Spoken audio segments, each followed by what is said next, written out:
주님의 은혜가 우리 한 사람 한 사람 가운데 온전히 부어지기를 간절히 소망합니다.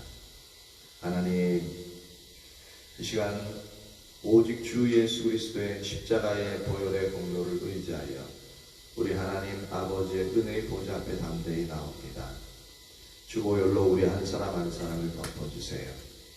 우리 한 사람 한 사람을 덮으시고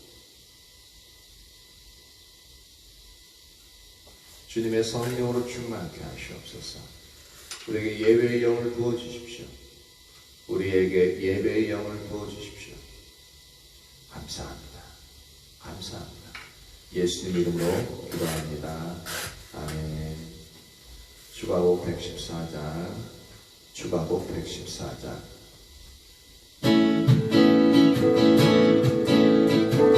예수 감사해요. 주의 보혈 축복 속에 계신 나의 노래요. 예수 감사해요. 주의 승리 안에 계신 구원 노래요. 구원 노래요. 새로운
영원한 나의 빛 예수께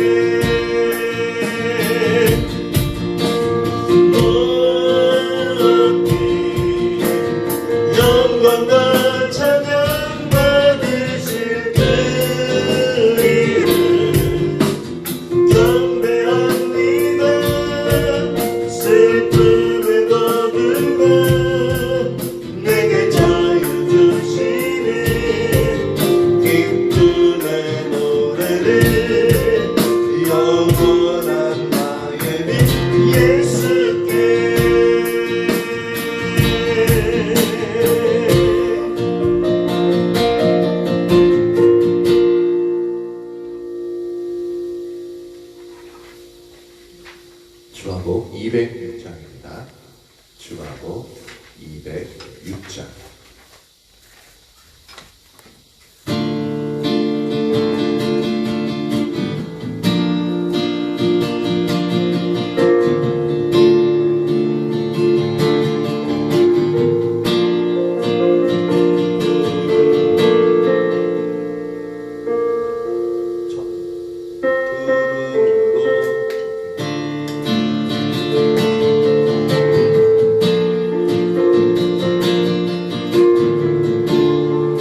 예, 말씀 사도행전 2장입니다.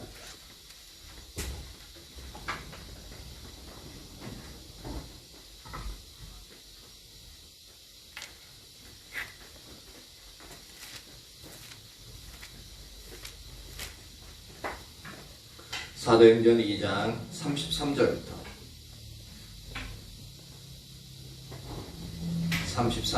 47절까지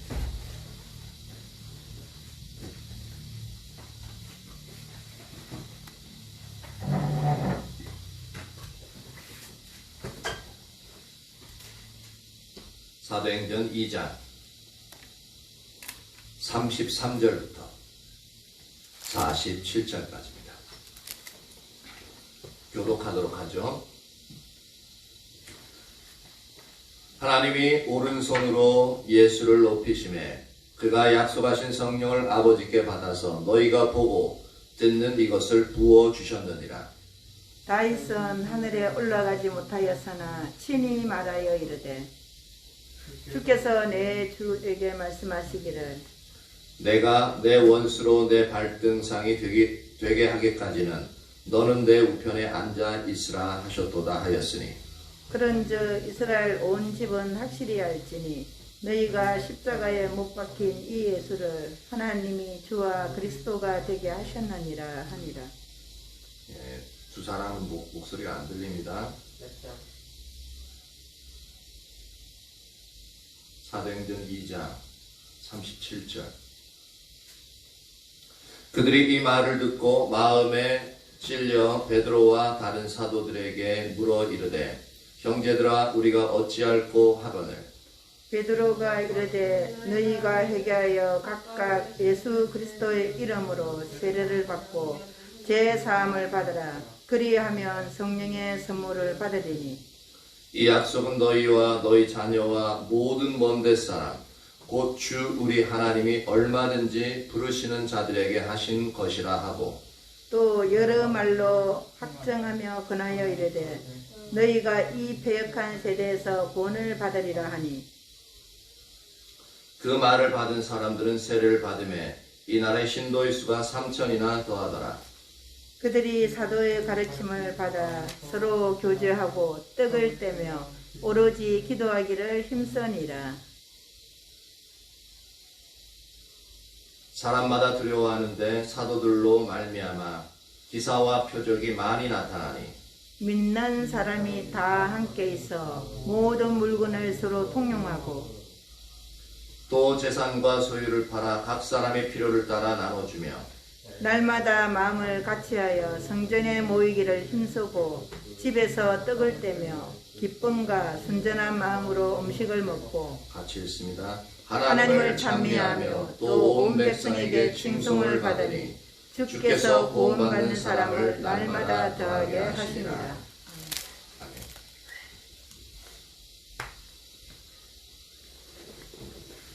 예배를 드리는데 예배의 태도가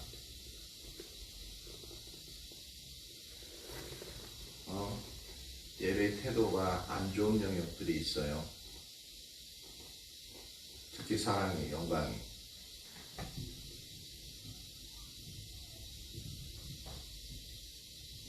사랑아. 아니 이거 마이크 꺼야 돼.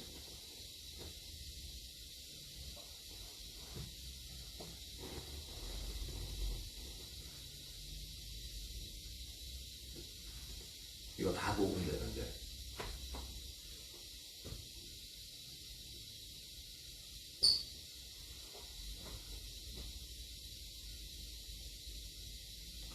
지난주에 살펴본 것은 예수님이 이제 성경 말씀을 따라서 이제 죽으시고 부활하실 것을 이제 예언하셨는데 그 말씀 그대로 이루어졌던 것을 이제 말씀하였고 사도들이 이 일의 증인이다. 그래서 우리도 이제 증인이 되기 위해서는 어떻게 해야 할 것인가 그 영역들을 잠깐 살펴봤죠. 오늘은 계속적으로 이제 베드로의 설교 중에 쭉 이어서 나가는데 33절을 보면 하나님의 오른손으로 예수를 높이심에라고 말하고 있습니다. 여기서 하나님의 오른손, 즉 하나님의 오른손이라는 뜻이에요. 즉 이거는 하나님의 권능과 전능을 상징합니다. 그렇기 때문에 이 능력을 상징해요. 그러니까 하나님의 능력으로 예수를 높이셨다. 이 얘기는 뭐냐면 예수를 높이셨다는 것은 예수님이 이제 십자가에 달려 죽으셨잖아요. 사망 가운데 거하시게 되었잖아요. 그래서 오른손 하나님의 능력으로 예수를 높이셨다는 것은 죽은 자 가운데서 다시 일으키셨다.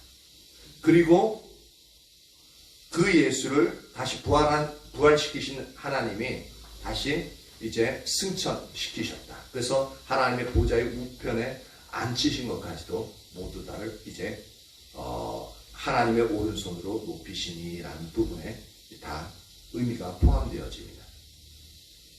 그렇게 이제 오른손으로 예수를 높이심에 그가 약속하신 성령을 아버지께 받아서 너희가 보고 듣는 이것을 부어주셨느니라.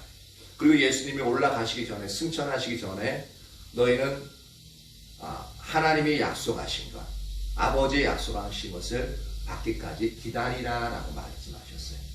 그래서 예수님이 승천하신 후에 하나님께 성령을 받아서 너희가 지금 현재 보고 있듯이 이 현상을 일으키는 성령님을 이제 부어주셨다라고 표현하고 있죠.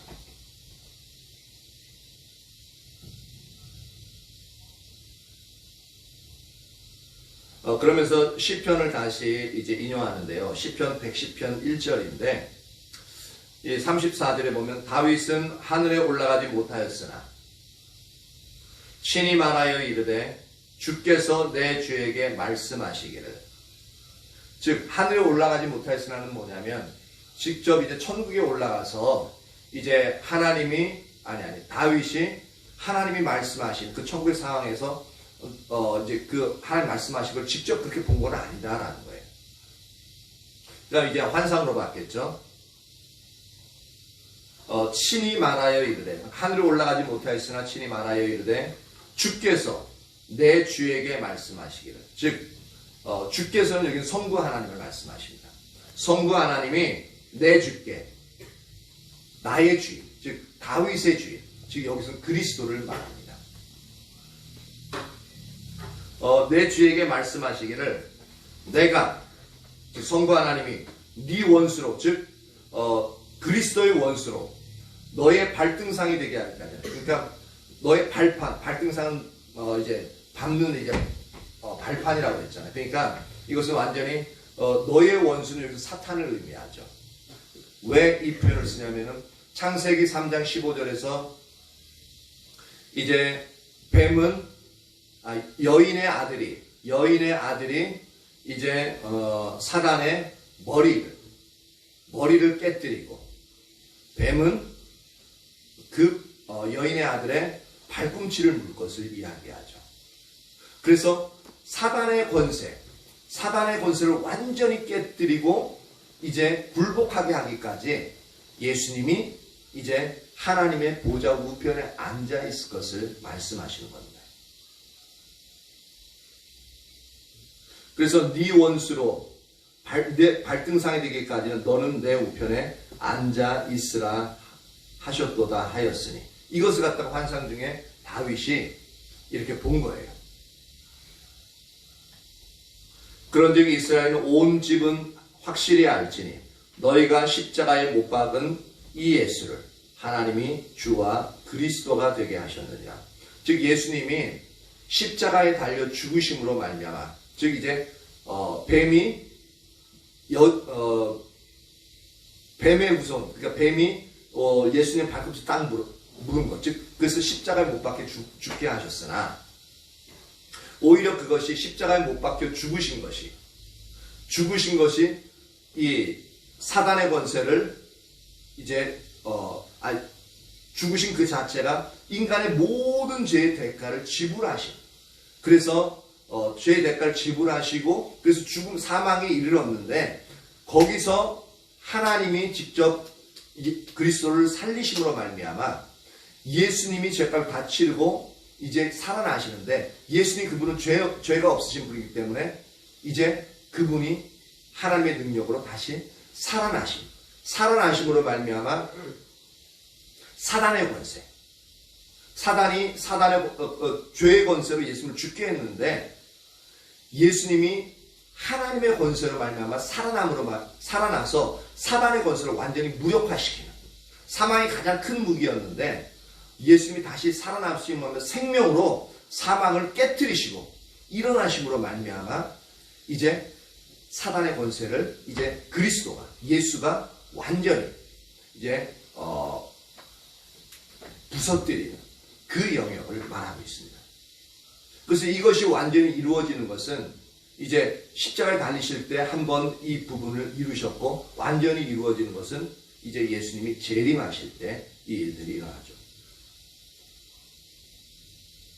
사단은 지금 머리가 깨졌지만 죽지 않고 여전히 활동 중이에요. 그러니까 권세를 예수님, 왕의 권세, 아담에게 빼앗았던 이 세상을 다스리는 이제 사단의 권세가 이제 예수님이 십자가에 죽으시고 부활하심으로 말미암아 그 왕의 권세를 빼앗아 가셨어요. 근데 여전히 사단은 능력이 있기 때문에 여전히 이 세상의 왕은 아닌데 왕처럼 그러니까 쫓겨난 왕이죠. 쫓겨난 왕으로서 이제 이 세상에서 자신의 영향력을 행사하고 있는 겁니다. 여전히 행사하고 있어요. 그러니까 쫓겨난 왕이기 때문에 그를 따르는 무리들이 있잖아요. 그러니까 여전히 그가 가지는 능력이 있잖아요.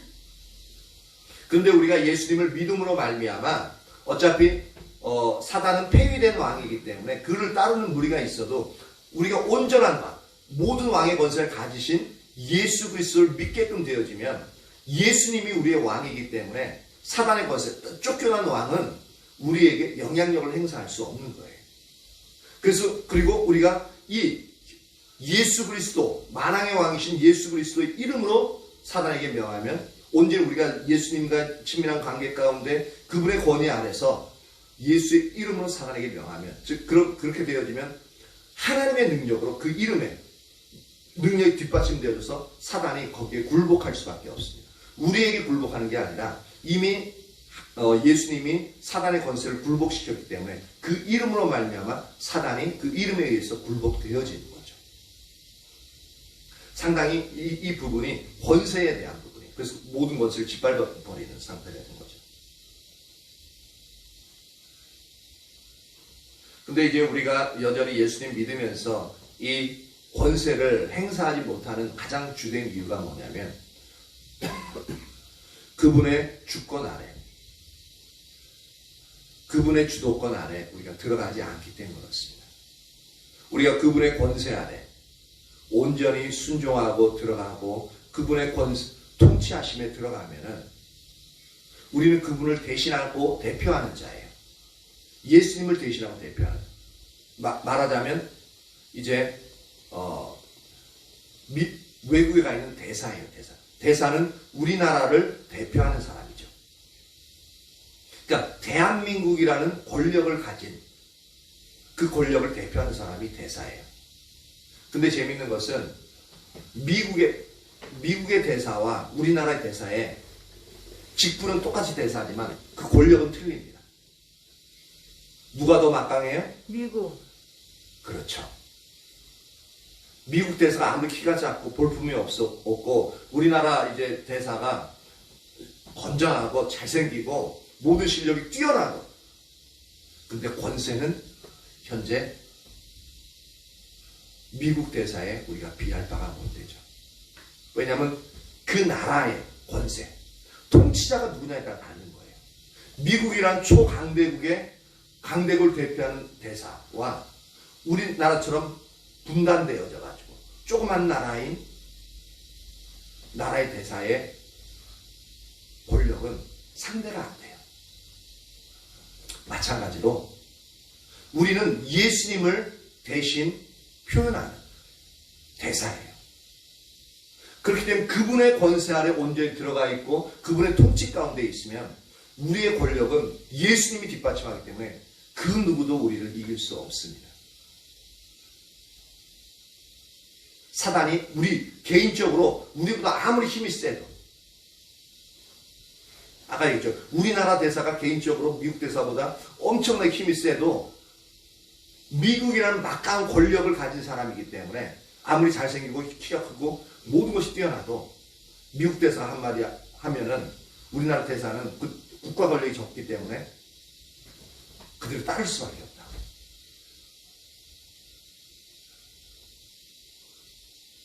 마찬가지로 우리가 사람보다 너무나도 연약하고 능력이 부족해도 우리가 주님의 통치권 가운데 온전히 들어가 있으면 하나님의 능력이 우리를 뒷받침하시기 때문에 우리가 예수의 이름을 명령하는 것이 그렇게 권세가 있습니다. 이미 그것을 우리에게 주셨어요. 그런데 사단이 비웃는 이유는 뭐냐면 우리가 하나님의 통치권 가운데 온전히 들어가 있지 않기 때문에 그렇습니다. 안타까운 거죠. 저와 여러분 모두가 이 통치권, 하나님이 우리에게 주신 이 통치권이 온전히 회복되어서 행사할 수 있는 자가 되어지길 축복합니다. 그러려면 어떻게 해야 된다고요? 그분의 통치 가운데 순종하면서 들어가야 돼요. 그것은 여러 가지가 있어요. 우리 삶 가운데 있는데 지금 현재 시험 기간인데 이 시험 기간 같은 주일날 같은 경우는 하나님이 거룩하게 구별하는 날이에요. 근데 시험 기간이다 보니까 이제 다른 사람들은 지금도 여전히 오전 8시부터 열심히 지금까지 공부하고 있어. 근데 주일날이라고 예배만 드리고 공부하지 못하게 하고 그러니까 상당히 그 부분에 스트레스를 받아. 근데 스트레스 안 받는 사람도 있어요. 오히려 너무 좋아하는 사람도 있어요. 우리 집엔 두 사람이 아주 극명하게 나뉘어져요. 근데 그런 거 하나에서도 만약에 그 부분에 대해서 막 싫어하고 왜 그러냐, 난 내가 원하는 대로 지금 해야 될 부분을 하겠다라고 하면 그것은 하나님의 통치권 안에 들어가지 않는 겁니다. 주일은 말 그대로 주님의 날이에요. 주님의 날. 주님이 일주일 전 7일 중에 하루는 주님의 날로서 딱 말씀하셨어요. 소득도 모든 소득 중에 10분의 1은 하나님의 것이라고 딱 정해 놓으셨어요. 그래서 하나님께 10분의 1을 드리는 거고요. 주일날은 그래서 주님의 날이라고 정해놨기 때문에 우리가 정해놓은 게 아니라 하나님이 정해놨기 때문에 우리가 그것을 딱 띄어서 하나님께 드리는 겁니다. 그것을 받아들이는 것, 내 마음에 아무 거부감 없이 받아들이는 것, 그 영역이 바로 우리가 삶 가운데서 그분의 주권에 인정하는 거고 그분의 통치 가운데 들어가는 것입니다. 그럴 때 어떻게 된다고요? 하나님의 능력이, 하나님의 권세가 우리를 뒷받침한다고요. 하나님의 지혜가 우리를 뒷받침합니다. 근데 여전히 불평함을 가지고 내가 원하는 일들을 하게끔 되어지면 이건 주일날도 마찬가지지만 평상시에도 마찬가지예요. 하나님의 통치 가운데 들어가지 않고 내가 원하는 방식대로 내 삶을 살아가면 하나님의 능력, 하나님의 권세가, 하나님의 지혜가 우리를 뒷받침하지 않습니다. 그래서 우리가 능력 없는 그리스도인이 되는 거고 하나님의 지혜자이신데 그 지혜를 우리가 받아쓰지 못하는 이유 중에 하나가 바로 거기 있습니다. 이 하나님의 지혜를 온전히 받아들이기 위해서 하나님의 능력을 받아들이기 위해서 하나님이 말씀하신 기준 가운데 우리가 그렇게 온전히 서는 부분이 필요합니다. 이것이 선명히 보여지기를 축복합니다. 아멘.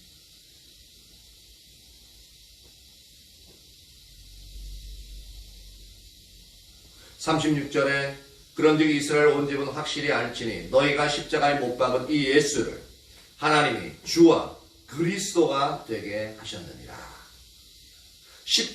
너희가 십자가에 못 박은 이 예수를 하나님이 주와 주님이고 우리의 주님이요 또한 우리의 그리스도 즉 구원자 메시아 되게 하셨느니라. 주와 그리스도가 되게 하셨느니라. 근데 37절에 보니까 그들이 이 말을 듣고 마음에 찔려라고 말하고 있습니다. 그러면서 베드로와 다른 사도들에게 물어 이르되 형제들아 우리가 어찌할까 하거든. 이걸 보면은 지금 이 상황이 어떤 상황인지 한번 잘 보십시오. 즉 3일 전에 예수님을 십자가에 못 박았어요. 근데 3일 못 박을 때가 그때가 안식이 6월절 예비일이에요. 그 금요일 날 저녁부터 해지기 시작하는 그 저녁부터 6월절이 시작되어집니다. 안식일도 시작되어져요. 6월절 예비일. 근데 예비 시간이 이제 6시부터 저녁인데 그 전까지 3시 오후 3시에 돌아가셨잖아요. 근데 그래서 이제 종교 지도자들이 빨리 이제 조금 있으면 이제 오후 3시가 딱 되니까 이제 앞으로 3시간이 있으면은 이제 안식이 시작되어지고 6월절이 시작되어지기 때문에 그때까지 시체들을 나무에 달려진 시체들 이제 죄수들을 놔두면은 6월절에 이제 하나님이 원하시는 영역이 아니거든요. 그래서 빨리 시체들을 이제 목숨이 끊어지게 해달라고 얘기합니다. 참 잔인하죠. 그것을 안식일 예비일 날에 십자가를 못 박지 않았으면 되는데 예수님을 급하게 잡은 순간에 빨리빨리 처리해버려요. 그래서 반대 설교 없게끔. 그래서 어떤 일을 하냐면은 이게 사람이 매달려 있다 보면은 이게 아프니까 이게 손 이렇게 매달렸으면 이게 되게 아프잖아요. 그쵸? 그러니까 어떻게 하냐면 사람이 본능적으로 덜 아프게 하기 위해서 발 있잖아요. 발 고고 가지고 이제 발도 못 박히긴 했지만 발에 힘을 줘요. 딱 힘을 줘가지고 버티기입니다. 버티기면 어떻게 되어져요? 그나마 위에 가슴을 몰리는 그 피로 쏠리는 통증과 손의 통증이 어느 정도 해소가 되어져요. 그래서 막 12시간이고 막 그렇게 건강한 사람들은 그 고통을 겪으면서 살아있는 사람들이 있어요. 근데 그런 경우가 있으니까 6시간뿐이 안 지났는데 어떻게 하냐면 저들을 다리를 꺾어서 빨리 숨지게 해달라고 그렇게 요구를 합니다. 잔인하죠. 그래서 로마 병정들이 어떻게 하냐면 가가지고 다른 좌우편에 있는 강도들 다리를 분질러 버립니다. 어떻게 분지는지 모르겠어요. 뭐 망치 같은 걸로 하겠죠. 망치나 뭐 쇠뭉둥이 같은 걸로 정갱이 같은데 그 매달려 있으니까 그대로 쳐버립니다. 그럼 다리뼈가 얼마나 세게 치길래 다리뼈가 그래도 튼튼한데 팍 쳐가지고 다리가 뚝 부러져요. 그럼 어떻게 돼요? 모든 무게가 두 손과 가슴에 확 몰리죠. 그럼 그 고통으로 인해서 더 이상 견디지 못하고 빠른 시간 내에 숨을 거두게끔 되어집니다. 근데 예수님은 그 전에 이제 모든 그 일들을 다 이루었다라고 말씀하시면서 곧장 고개를 숙이시고 영원히 떠나시죠.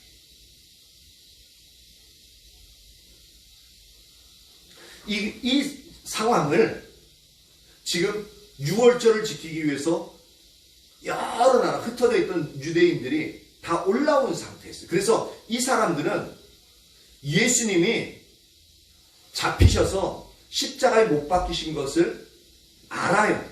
알고 예수님이 다시 이제 3일 만에 살아나셨다는 건 제대로 못 들었는데 어떤 사람은 로마 군병들이 이제 예수의 제자들이 막 이제 시체를 훔쳐갔다.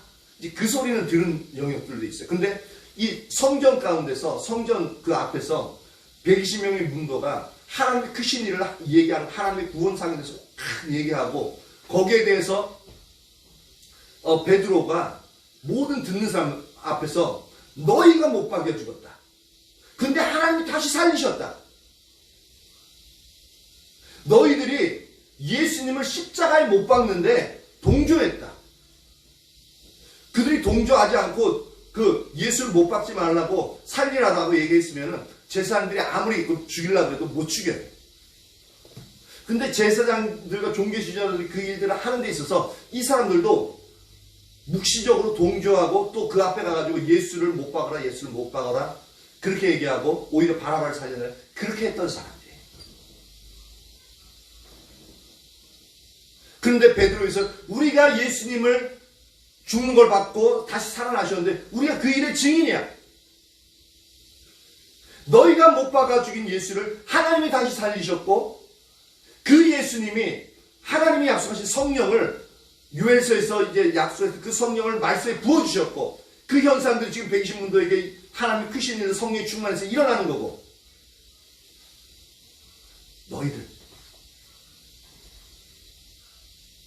그 예수님을 주와 그리스도가 되게 하셨다.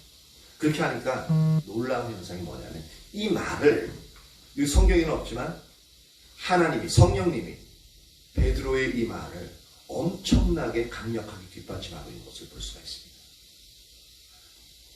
바로 3일 전에는 예수님을 십자가에 못 박으라고 하던 폭도들이었어요.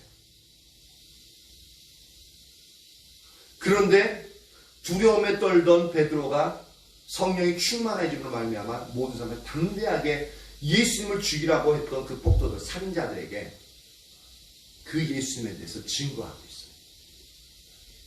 이 자체도 성령이 충만해서 지금 하고 있는데 이 말을 하니까 성령님이 강력하게 역사하시니까 그 폭도들, 예수님을 죽였던 그 자들이 마음에 자신들이 잘못했다는 것을 깨달아지는 거예요.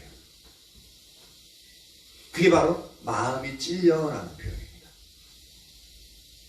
성령님이 강력하게 뒷받침하지 아니하시면 이 일들이 전혀 일어나지 않습니다. 그러면서 형제들아 우리가 어찌하고 그럼 우리가 어떻게 하면 되느냐? 자신들의 잘못을 깨닫는 거죠. 이러한 성령의 뒷받침, 말씀을 전하고 성령이 그 말씀을 뒷받침한다.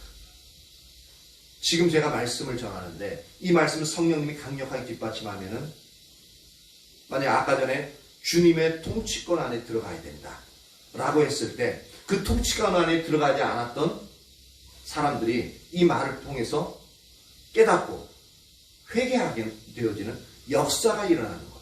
이게 바로 지금 현재 마음에 찔려 형제들을 우리가 어찌할꼬 이 현상이 나타나는 겁니다. 근데 지금은 베드로의 설교에서 나타났던 그 강력한 뒷받침이 없어요. 보니까 잘못했어요. 제가 다음엔 다시나 그러지 않을게 라고 하는 사람이 하나도 없어.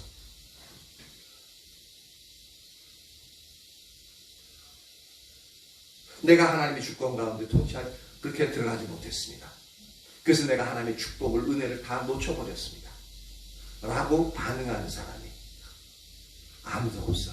그만큼 성령님의 뒷받침, 통치하심이 뒷받침이 사람이 말씀을 전하지만 그 말씀을 뒷받침하는 게 놀라운 능력, 그 권세. 그래서 예수의 말씀이 권세가 있었다라는 말이 바로 그런 거예요. 예수님이 말씀하시고 성령님이 그 말씀을 강력하게 뒷받침하심으로 말미암아 듣는 사람들이 그 말씀에 압도되어지는 거예요. 그래서 그 죄악이 깨달아지고 그 말씀에 어떤 것도 항거할 수 없는, 즉 거부할 수 없는 상태가 되어지는 거죠. 설교자로서 이렇게 되어지면 그 어떤 설교보다도 가장 능력이 있습니다. 그리고 여러분의 삶에서 여러분들이 하나님의 말씀을 따라 삶을 살고 그렇게 다른 사람들이 얘기하게끔 되어지면 다른 사람들이 다른 사람의 말은 안 들어도 여러분의 말들은 듣고 그럼 내가 어떻게 하지? 라고 할 수 있는 그 말의 영향력. 그게 하나님 뒷받침하시는 영역이에요. 그 영역이 저와 여러분 모두에게 온전히 임하기를 축복합니다. 아멘.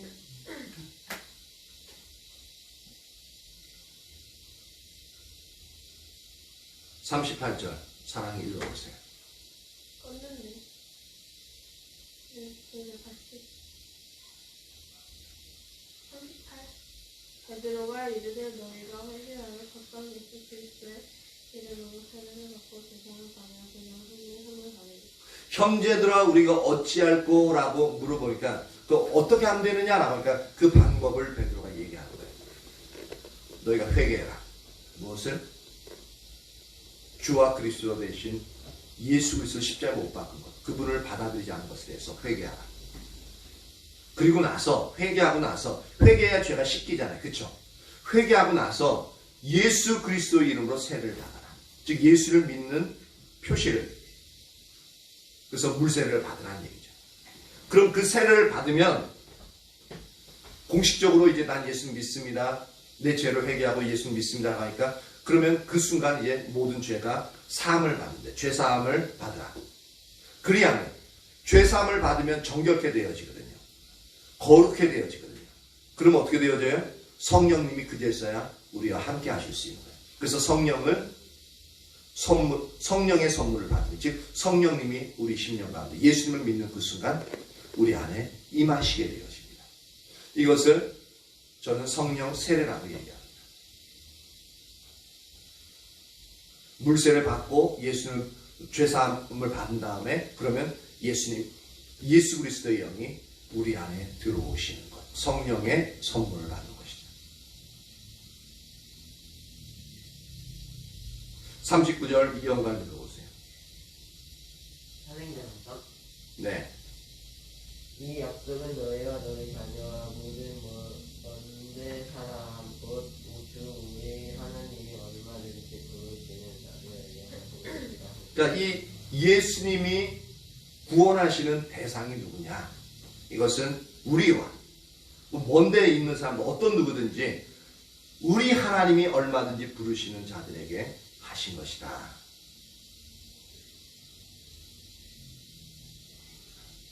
하나님이 부르시는 자들에 한해서. 여기서 또 이제 예정론이 나오죠. 선택설, 택정설이 나와요.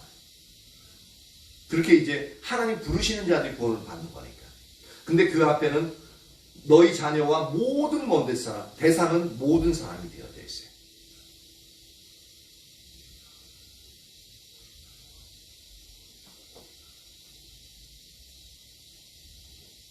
(40절) 또 여러 말로 확증하여 번하여 이르되 너희가 이 패역한 세대에서 구원을 받으라 하니 그 말을 받은 사람들은 세례를 받으매 이 날에 신도의 수가 3,000이나 더하더라. 와, 얼마나 능력이 있어요. 이때는 이런 마이크 시스템, 음향 시스템이 있는 것도 아니에요. 근데 그 말을 들은 사람이 훨씬 더 많을 텐데 말을 듣고 그 중에 3,000명이 믿었어요. 근데 육성으로 얘기하는데 3,000명이 그냥 귀담아 들어도 잘 안 들릴 것 같아요. 그런데 그 말이 사람들의 마음에 들려지는 거예요. 실제로 더 많은 사람들이 들었는데 그 중에 3,000명만, 말이 3,000명이지 우리 교회 안에 지금 100명이 앉아있다고 해서 그 100명이 와도 다 앉지 못해요. 30명 정도는 서 있어야 돼요. 그렇게 교회 꽉 차게 되어지면 얘기해도요, 이렇게 약간 움직임이 있고 그러면 이렇게 해도 잘 안 들려요. 근데 그런 아무런 장치가 없는 사람들이 듣고 3,000명이라고 얘기해버려요. 이건 인간의 능력으로는 절대 불가능하죠. 베드로의 능력은 베드로가 아무리 목소리 커도 고래고래 질러도 그걸 내내 그렇게 할 수 없잖아요. 성령님이 강력하게 뒷받침함으로 말미암아 그 말소리가 들려지게 하는 거예요. 하나님의 강력한 성령의 임재로 인해서 들려지는 겁니다. 들려지고 그 하나님의 권세에 의해서 압도되어져서 그 말씀을 듣고 깨닫고 회개하고 주님 앞에 나오는, 오히려 이것이 예수님이 말씀하실 때보다 더 성령의 능력이 더 강력하게 임한 것을 볼 수 있습니다. 왜냐하면 예수님은 한 번 설교하고 나서 3,000명이, 물론 이제 몇만 명이 따르기도 이렇게 했지만, 이 3,000명은 비교하는 부분은 이제 내가 이제 추측을 하는 거니까 일단 그건 하지 말고, 어쨌든 베드로를 뒷받침하셔서 그 놀랍게 3,000명이 회개하고 돌아오는 놀라운 역사가 일어나는 거죠. 예수님이 하셨던 그 일들을 사도 베드로 그리고 다른 12제자를 통해서 그 일들 사도를 통해서 하고 계신 겁니다. 저도 이런 상황이 되어졌으면 좋겠어요. 근데 모든 부흥의 시대 때마다 이런 일들이 일어났습니다.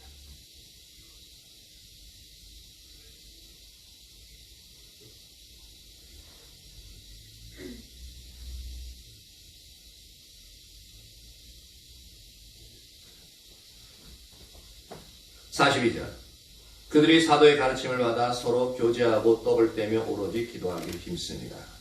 이 42절이 이제 43절부터 더 자세하게 이제 풀어서 설명하고 있는데요. 43절 보면 사람마다 두려워하는데 사도들로 말미암아 기사와 표적이 많이 나타나니 라고 되어 있습니다. 사람마다 두려워한다. 맨 처음에는 이 사람마다 두려워한다는 게 12사도와 예수님을 믿는 무리들인 줄 알았어요. 맨 처음에는. 왜냐하면 예수님을 핍박해서 예수님을 십자가 못 박았고 그 예수님의 제자들을 잡으려고 했었기 때문에. 근데 원어상으로 보면 예수님을 믿는 제자들을 의미하지 않습니다. 원어상으로 보면 어떤 의미냐면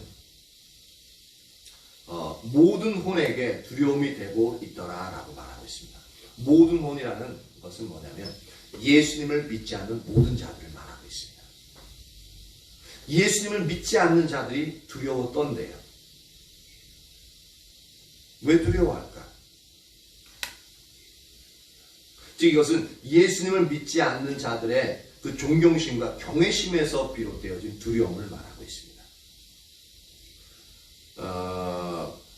요 뒤에도 나오지만 사도들로 말미암아 기사와 표적이 많이 나타나니 라고 말하고 있는데 사도들이 예수님 십자가에 못 박인 예수가 다시 살아나셨다. 그분이 주와 그리스도가 되셨다. 그렇게 예수님의 부활을 증거하고 다니면서 사도들의 모든 사도들을 통해서 베드로만이 아니라 사도들을 통해서 기사와 표적, 죽은 자가 다시 일어나고 이제 그 어떤 종류인지는 이제 얘기하고 있지 않지만 이제 병든 자가 치유되어지는 그 모든 예수님이 하셨던 그 사역 모두를 포함하고 있는다.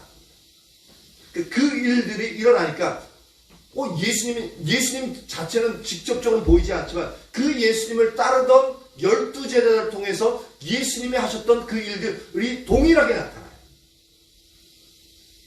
그러니까 다른 사람들이 예수님을 믿는 자들의 입장에서는 그것이 두려움의 대상이 아니라 기쁨의 대상이죠. 왜? 내가 믿는 예수님 진짜 살아나셨고 그것을 뒷받침하는 게 사도들을 통해서 놀랍게 그 일들이 일어나니까. 그런데 예수님을 믿지 않는 사람들의 입장에서 보면은 그것이 두려움, 경외심으로 와 진짜 그런가 봐. 오 무서워. 오 놀라워. 경외심을 말하고 있어요. 오 놀라워라. 그 영역으로 사람마다 두려워한다라는 표현을 쓰는 겁니다. 그러니까 이것은 성령님이 역사하고 있는 거예요. 만약에 오늘날 지금 이 전환의 교회에 저를 통해서 하나님의 성령이 강력하게 역사하시고 말씀도 강력하게 뒷받침하시고 그 다음 저의 손을 통해서 기도하면 다 낫고 그러면은 사람들이 입소문에 입소문을 타가지고 막 사람들이 모여들 것이고 주위에 있는 사람들 와 저 교회에 그 목사가 기도하면 병든 자가 낫고 죽은 자도 중풍병자 걸렸던 사람이 정상이 되어지고 암 걸렸던 사람이 낫는데 와 대단하다. 진짜인가? 우리 한번 가서 보자. 그런 영역의 것을 말하고 있습니다.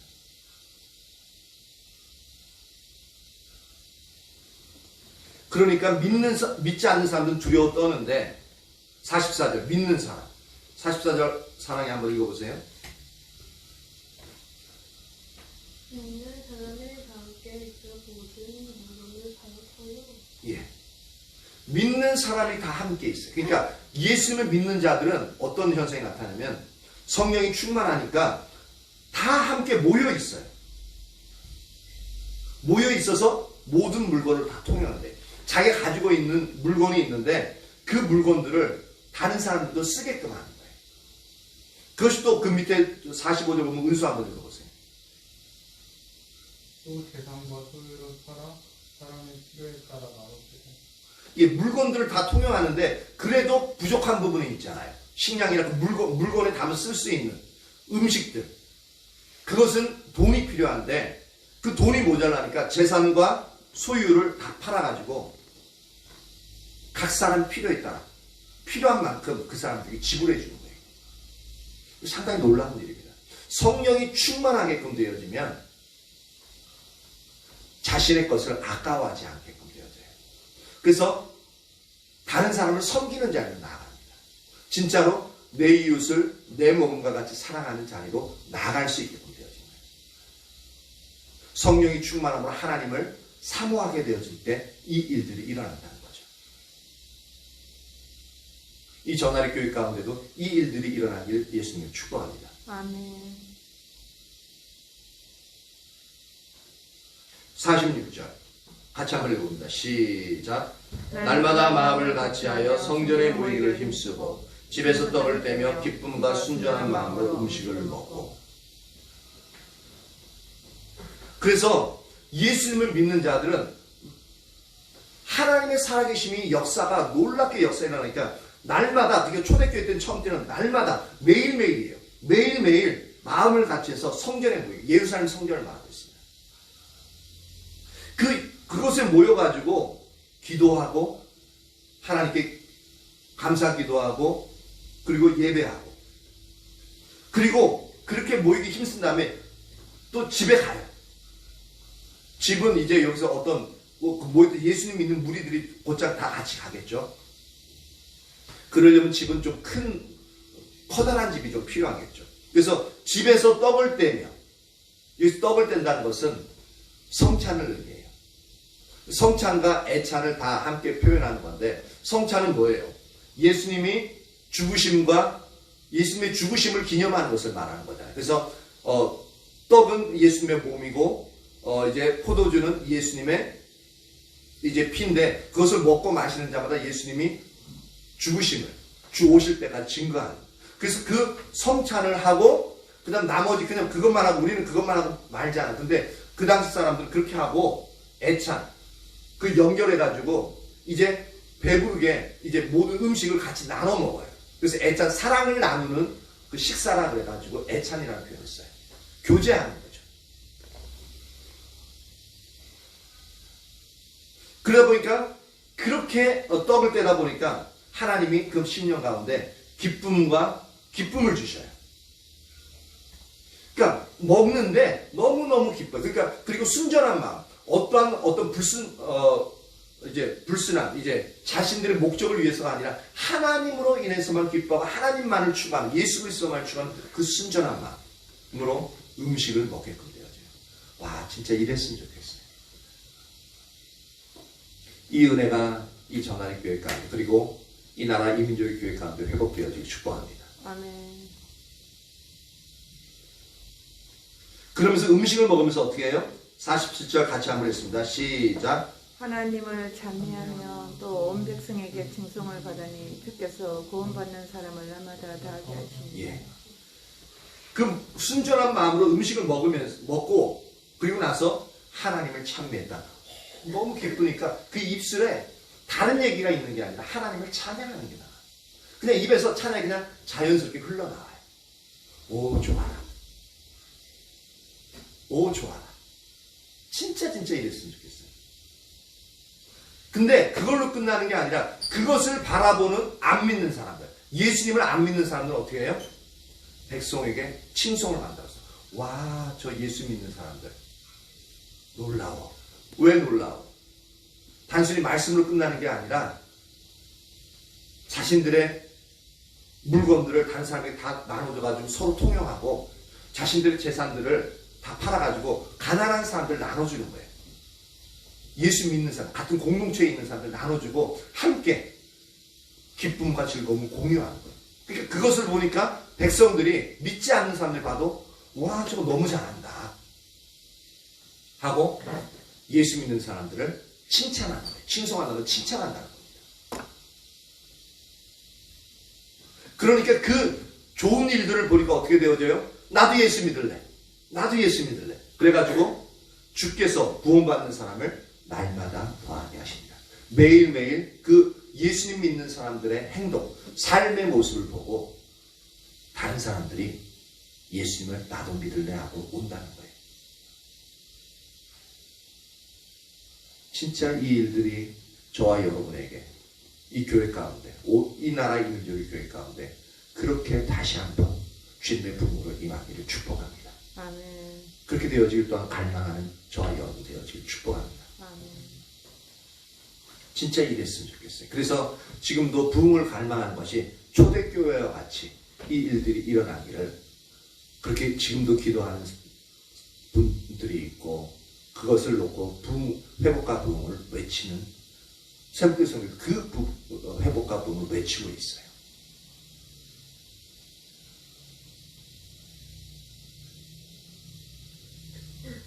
이 말씀을 보니까 너무 그렇게 되어졌으면 참 좋겠다라는 마음이 듭니다.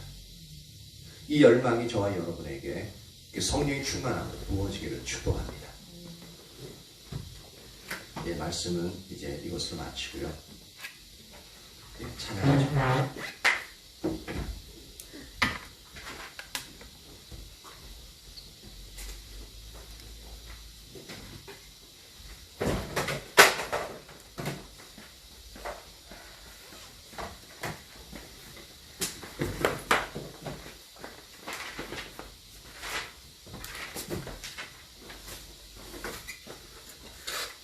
아, 113장 할까요?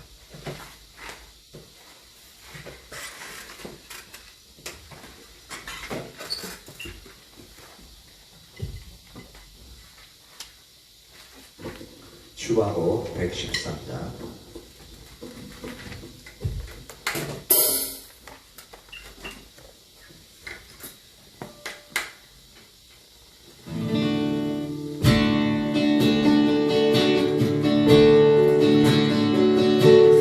영광이 마소서.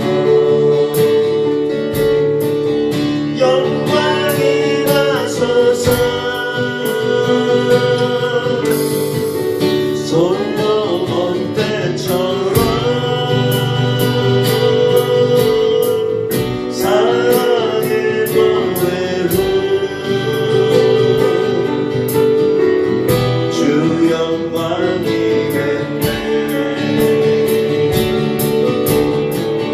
우리도 주님께 사랑을 드리며 찬양 드리오니 영광이 나소서. 영광이 나소서. 영광이 나소서. 손 넘은 때처럼 사랑의 노래로 주 영광이랬네.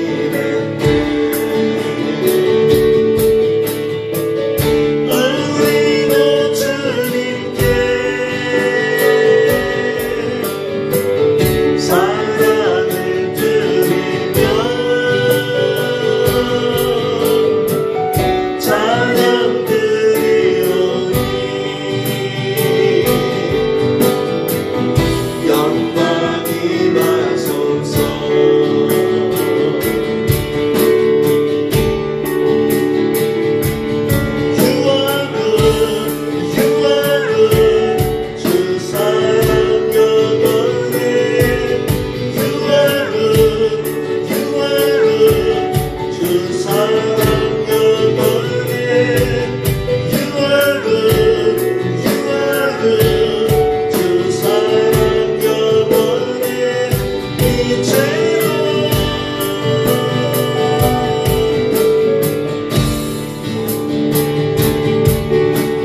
성령의 충만함, 그 증거들이 교회 가운데 각 개인 가운데 일어날 수 있고, 그래서 주님의 성령이 충만함으로 말미암아 날마다 주 앞에 모이고 기도하고 주님을 기뻐하고 찬양하고, 그래서 우리의 중심의 변화를 일으키고 우리의 삶의 변화를 되어지는, 그래서 우리 주위에서 그 모습을 보고 예수님을 믿게 하는 놀라운 은혜가 우리 가운데 임할 수 있도록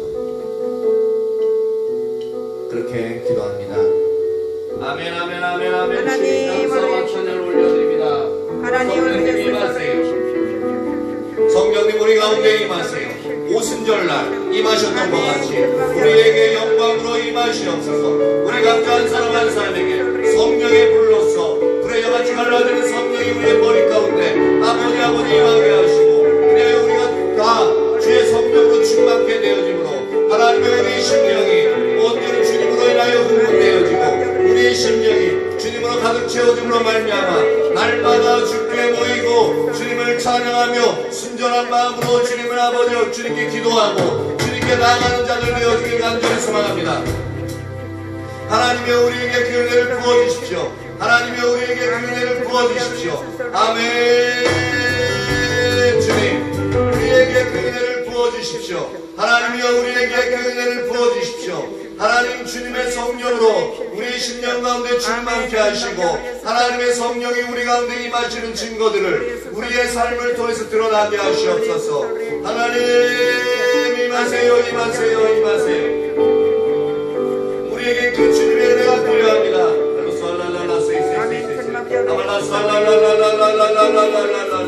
우리에게 그 주님의 은혜가 필요합니다. 하나님이여 우리에게 임하여 주세요.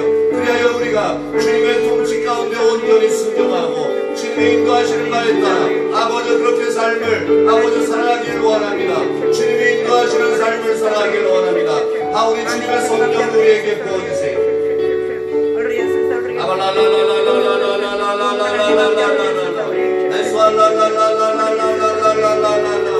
우리에게 그 은혜를 부어주세요, 부어주세요, 부어주세요. 주님의 성령이여 우리에게 그 은혜를 부어주세요. 아멘.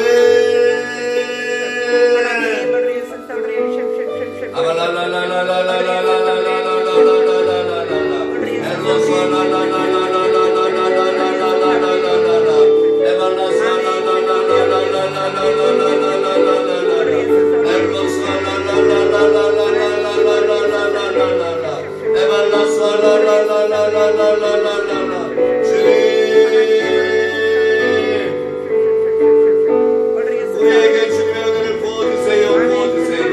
우리에게 주님의 은혜를 부어주세요, 부어주세요. 주님의 은혜가 우리 가운데 온전히 충만하게 간절히 소망합니다. 엘로스 알라라라라라라, 엘로스 알라라라라라라, 엘로스 알라라라라라라라라라라라라라라라, 엘로스 알라라라라라라라라라라라라라라,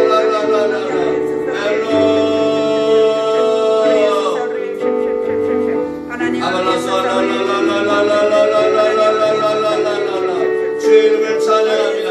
주의 이름을 기뻐합니다.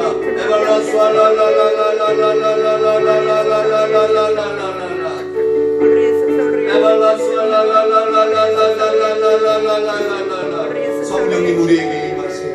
임하세요. 우리 한 사람 한 사람을 주님의 성령으로 충만케 하여 주십시오. 하나님이여, 하나님이여 주님의 은혜를 구합니다. 아멘, 아멘, 아멘, 아멘.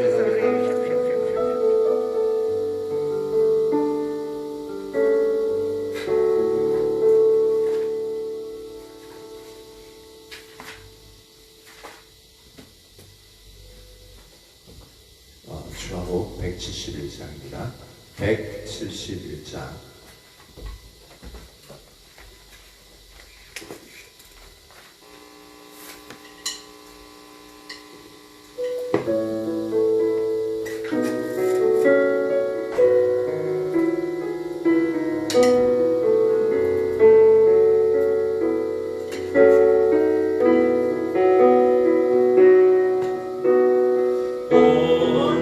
온전히 주님을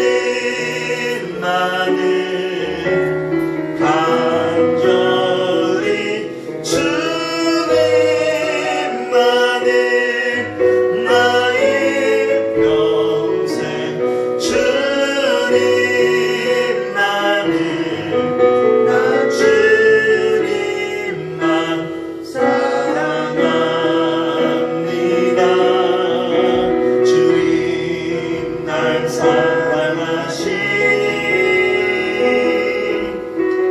내 영혼 안전합니다. 주 사랑 변함없으니 내 영혼 주만 바래요. 온전히 주님 알게 간절히 주님 알게 나갈 평생 주님 알게 나 간절히 원합니다. 주님 날 사랑하시니 내 영혼 안전합니다. 주 사랑 변함없으니 내 영혼 주만 바래요. 온전히 주님 사랑 간절히 주님 사랑 나의 평생 주님 사랑 나 주님만 사랑합니다. 주님 날 사랑하시니 내 영혼 안전합니다. 주 사랑 변함없으니 내 영혼 주만 바래요.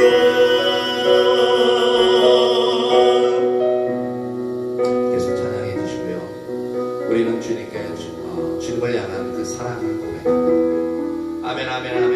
주님 사랑합니다. 주님이 나로 하여금 사랑을 알게 하셨으니 감사하며 그 사랑으로 온전히 주님을 사랑합니다. 비록 나의 주님을 향한 그 사랑이 부족하지만 아직까지 미숙합니다. 그래도 주님이 내게 알게 하신 그 사랑의 언어로 인하여 내가 주님을 사랑하며 고백합니다. 하나님 사랑합니다. 아바 아버지여 사랑합니다. 나의 아빠 되신 하나님을 사랑합니다. 나의 생명 되신 하나님을 사랑합니다. 나를 사랑하시는 하나님을 사랑합니다. 존귀하신 하나님을 사랑합니다. 나의 필요를 채우시는 하나님을 사랑합니다. 나의 산성 되시고 피알파이 되시는 하나님을 사랑합니다. 내 호흡 되신 하나님을 사랑합니다. 아멘. 주님 온전히 주님을 사랑하며 이 사랑이 날마다 더욱더 자라나길 원합니다.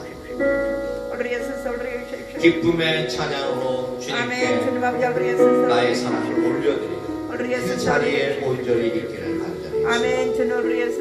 아멘. 주님 사랑합니다.